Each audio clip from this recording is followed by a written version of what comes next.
আমি তো মুসলমানের ঘরের জন্ম, আমি মুসলমানের ছেলে, আমার বাবা মাওলানা, আমি মুরিদ হইছি, আমার পীর সে মুসলমান ধর্মে মুসলমান, আমার দাদা পীর সে মুসলমান, আমি মুসলমানের ঘরে জন্ম, মুসলমানের পোলা। তা আমি তো জন্মান্তরবাদ কইবার পারি না, পুনর্জন্ম কইতে পারি না, আমার কথা কইতে হইব আরবিতে, তখন আমি ফুল মুসলমান থাকুন। তো জন্মান্তরবাদের আরবিটা কি? পুনর্জন্ম, যে পুনর্জন্মের আরবি কি? আরবিতে পুনর্জন্ম রে কি বলে? আরবিতে পুনর্জন্ম রে বলা হয় কেয়ামত। কেয়ামত আরবি শব্দ, কেয়ামতের বাংলাই হইল পুনর্জন্ম। এবং কোরআনের মধ্যে পুনর্জন্মবাদের সর্বশ্রেষ্ঠ একটা দর্শন দাঁড়ায় রয়েছে, ইন্না লিল্লাহি ওয়া ইন্না ইলাইহি রাজিউন। আবার কইতেছে যে মিনহা খালাকনাকুম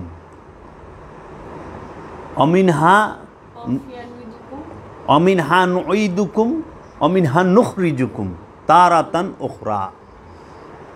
আবার কইতেছে যে আমরাই তোমাকে মৃত্যু দেই, সৃষ্টি করেছি, আমরাই মৃত্যু দেই, আবার আমরাই পুনর্জীবিত করব। এই পুনর্জীবিত যে করব, তে তিনবার কইতেছে যে আমরাই সৃষ্টি করছি, আমরাই জন্ম দিছি, আমরাই মৃত্যু দিছি, আবার আমরাই পুনর্জীবিত করব। তা আমরা যে হাসরের মাঠে উঠুম, পুনর্জন্ম ছাড়া উঠুম কেমনে? পুনর্জন্ম ছাড়া উঠব কেমনে? জীবিত তো হইতে হবে। তা এখন জীবিতটা হইব কে? সেই জীবিতটা কে হবে? সেই জীবিতটা কি নফস হবে নাকি দেহ হবে? কে হবে? না রু হবে? এখন কোরআন দর্শনে রু জীবিত হবে, কারণ রু স্বয়ং আল্লাহ নিজে। রুহের কোনো মরণ নাই, রুহের কোনো মাগফিরাত নাই, রু জন্ম দেয় না, রু জন্ম নেয় না, রু খায় না, রু ঘুমায় না। কারণ কোরআনই বলছে কুল্লু নফসুন যায়কাতুল মউত, প্রত্যেক নফস মৃত্যুর স্বাদ গ্রহণ করব। স্বাদ মানে টেস্ট। একটু তরকারিতে লবণ হয়েছে কিনা, চায়ে চিনি হয়েছে কিনা, একটু চুমুক দিয়ে দেখে না, চামিচ দিয়ে টেস্টটা দেখে। কিন্তু নফস মৃত্যুতে ধ্বংস হয় এটা কিন্তু কয় না। কুল্লু নফসুন তাবাকাতুল মউত নাই, যে প্রত্যেক প্রাণ মৃত্যুতে ধ্বংস হবে। তাহলে মৃত্যুতে ধ্বংস হয় কে? মৃত্যুতে ফানা হয়ে যায় কে? একাকার হয়ে যায়। মৃত্যুতে ফানা হয়, ধ্বংস হইলে দেহ। এই দেহ, এই দেহের মৃত্যু। তের লিগে পুনর্জন্ম যে হবে, হাসরের মাঠে যে উঠব, হাসরের মাঠে উঠব কে? নফস। আর এই নফস যে দাঁড়াইব, দেহ ছাড়া কেমনে দাঁড়াইব? নফস সে তো দেহ ছাড়া হাঁটব না, কারণ নফসের থাকার জায়গাই হইল দেহ। এর লিগে নফস থাকে সবসময় কবরে। সেই কবরটা মাটির কবর না, সেই কবরটা হলো দেহ নামক কবর, জীবন্ত কবর। এর লিগে নফস মানে প্রাণ, প্রাণ থাকে দেহ কবরে।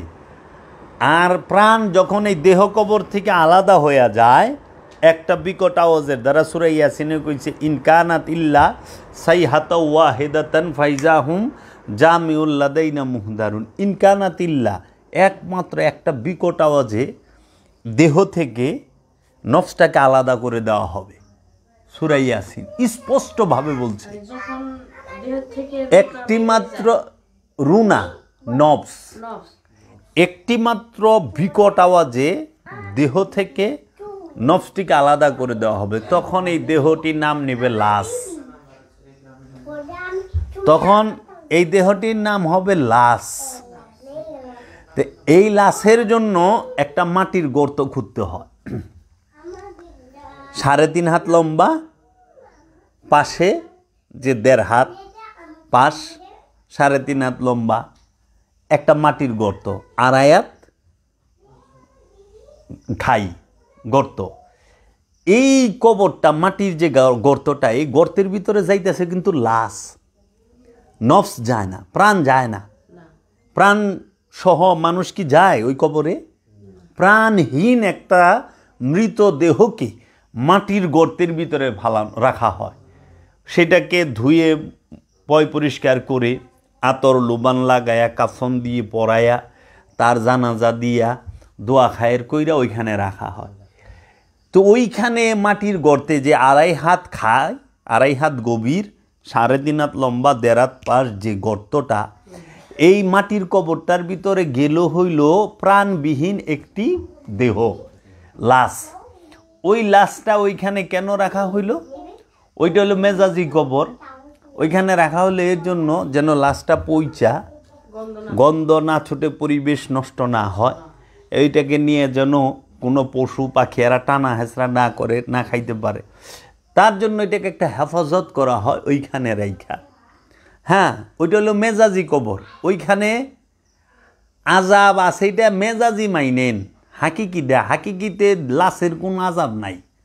ওই মরা দেহরে কি আজাব দিব? আজাব তো দিব হলো নফসেরে, প্রাণেরে। জাহান্নাম হইল প্রাণের জন্য, নফসের জন্য। জান্নাত হইল নফসের জন্য, জান্নাতে যাইব নফস, জাহান্নামেও যাইব নফস। জান্নাতের জন্য নফস, জাহান্নামের জন্য নফস। আবার কবরের আযাব সেটাও নফসের জন্য। এর জন্য এই জীবন্ত দেহটা হইল হাকিকি কবর। যে জীবন্ত দেহ কবরের মধ্যে প্রাণ থাকে। আমি জাবের আছি, আমি এখন এই জীবন্ত দেহ কবরে আছি।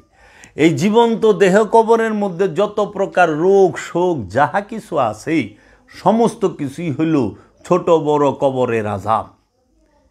যাহার দেহের মধ্যে যত বেশি রোগ, তাহার কবরের আযাব তত বেশি। যাহার দেহের মধ্যে রোগ শোক কম, তার কবরের আযাবও কম।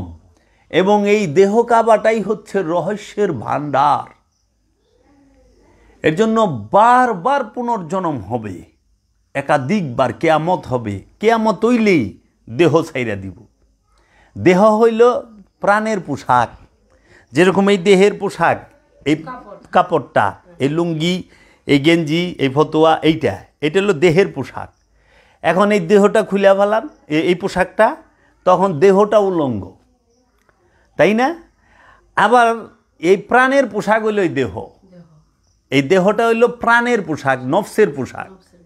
এখন নফস যখন এই পোশাকটা, দেহ নামক পোশাকটা যখন চলার অনুপযুক্ত হয়ে যায়, চলার অনুপযুক্ত হয়, মানে কি, দেহটা প্রাণের জন্য অনেক ভারী হয়ে যায়।